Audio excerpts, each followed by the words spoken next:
Today in their year level assembly, I provided a little bit of a summary of some of my thinking and where I've been informed by their voice. You know, what have the girls told me this year why they've been in their Learn at Home program? I won't read each of these out to you. You can pause this recording and read these for yourself. But I think some of the most common trends were that they quite liked being without the distraction of their peers in class, and they had a greater understanding of their own ability to independently learn.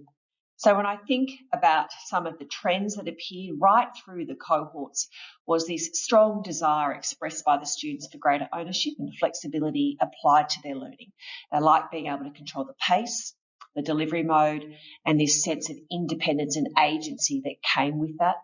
The girls repeatedly provided feedback that highlights the value of the opportunity to revisit recorded lessons asynchronously, so in their own time.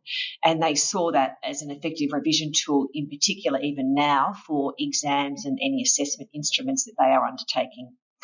In the survey results this year, there was a clearly articulated sense of loss of peer and staff interaction normally enjoyed at school, and that was very evident and very visible to me today just being in front of them. And they certainly appreciated the high level of organisation required by teachers this year for effective and structured online delivery of lessons. So the girls agreed that these were probably, a summary of how they were feeling after, 6 months of being in and out of lockdown. I'm also interested in, what are some of the global trends occurring? And Andre Schleicher, who you've heard me refer to before, he's employed by the OECD. He sort of was quite quick off the mark back in April, urging educational leaders to use the momentum created by COVID to rethink what and how students should learn to prepare for the needs of the interconnected 21st century. He suggests that we are going to have a lot of young people who have experienced different forms of learning in this crisis and this year that was perhaps and at times more fun and more empowering. He suggests that they will go back to their teachers and say, can we do things differently? I'm also interested in what's occurring at university. And we have had students who graduated from St Catherine's last year spend a total of 3 days on campus at Monash University and then have been learning online since the start of the year. This is one example of a very empty lecture theatre in Germany. This is a global issue for universities at the moment. And I think they are very much grappling with how do they recreate student life without having students on campus.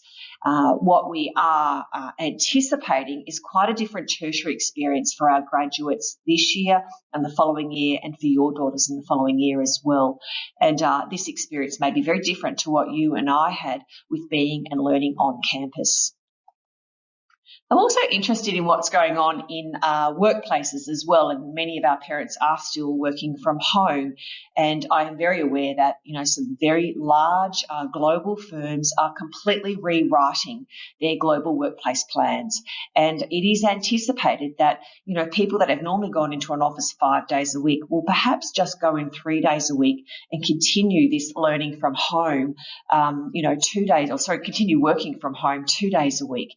And so I think when I plan and develop programs for our graduates of St Catherine's, we need to think about what they are walking into next, a very different tertiary experience, and one can anticipate a very different work life requiring flexibility, independence, and a sense of agency with how you control your time.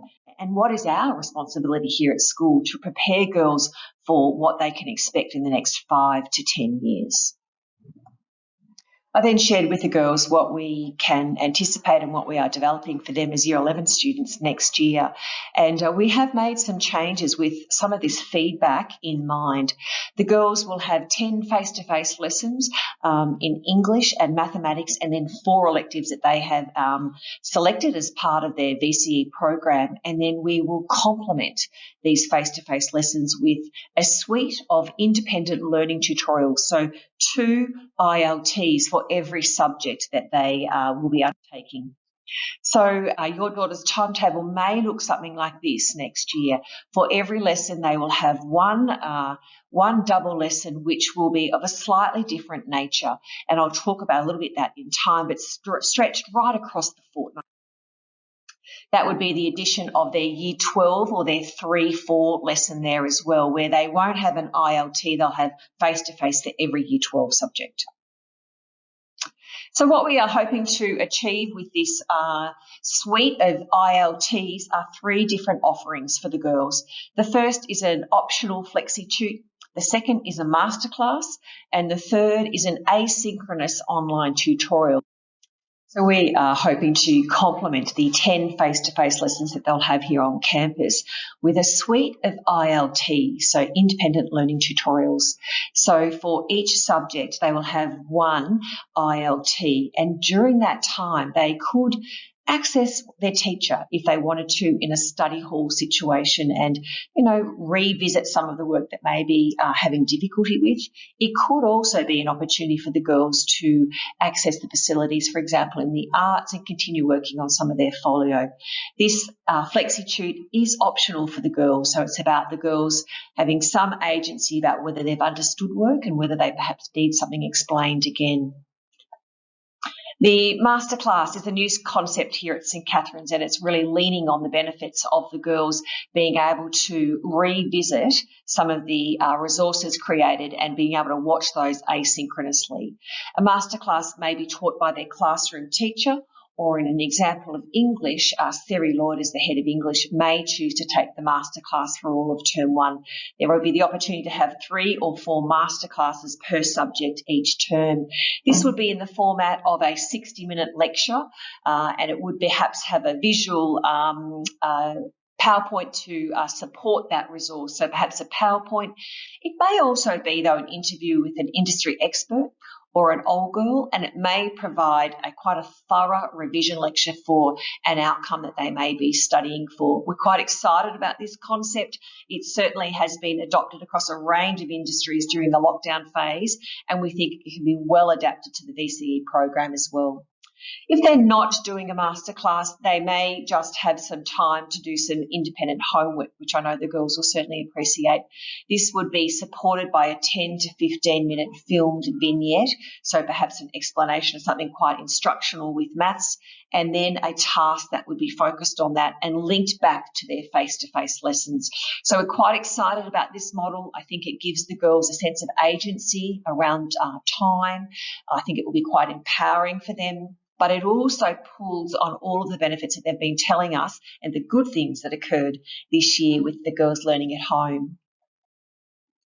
So just to recap, your daughter's timetable may look like this. So for every subject they do, there will be one allocation of an ILT, and they could access a teacher if they so wish to. They may be viewing a masterclass lecture, or they may be attending to some of the independent homework tasks that would be associated with that lecture.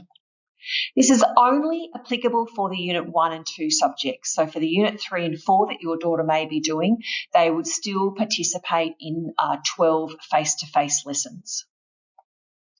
In summary, we're quite excited about this opportunity for our VCE students. I think it will provide an opportunity to really consolidate their learning and what they do in those face-to-face lessons.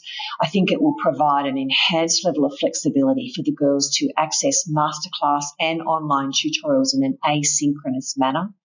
I think it will allow them to reinforce their learning so they can watch those tutorials and they can watch that masterclass numerous times, particularly when it may be quite relevant for an outcome, which may be weeks after they actually learned that in class. I think there's opportunity for some flexibility with seeking teachers for some support and flexi-tute. Often that occurs after school or before school, so providing time for that during the day will certainly prove to be beneficial. I like the choice and independence for the girls, and it's something that they've really grasped and enjoyed this year, and certainly that greater independence without providing too much. It's just one subject or one lesson per subject, and I think it's just a step in the right direction towards what they may experience at university, and then that ownership of time in the workforce later. I'm particularly interested in measuring the health and wellbeing benefits of this for the girls next year. I do know that our VCE students can perhaps do some form of training in the morning at 7 a.m.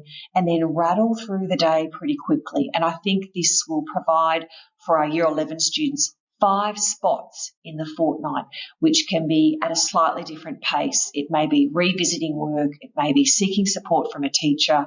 It may actually be that they choose to watch their masterclass in the evening and they use that time to do a physio appointment. They use that time to talk to Pauline Vanderpoel about subject selections and careers.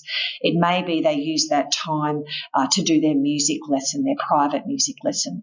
So how does giving them a little bit more time empower them, and how does that make them feel? So I'm really interested in measuring the health and wellbeing. The girls' feedback's been great this afternoon, and I'm really interested to talk further to parents. If you'd like me to run a masterclass on Masterclass, I'm very happy to do that. But we're quite excited about this transition for the girls. I think it takes the best of what they've done this year and provides a great level of support as they step into the full suite of VCE programs that we're doing.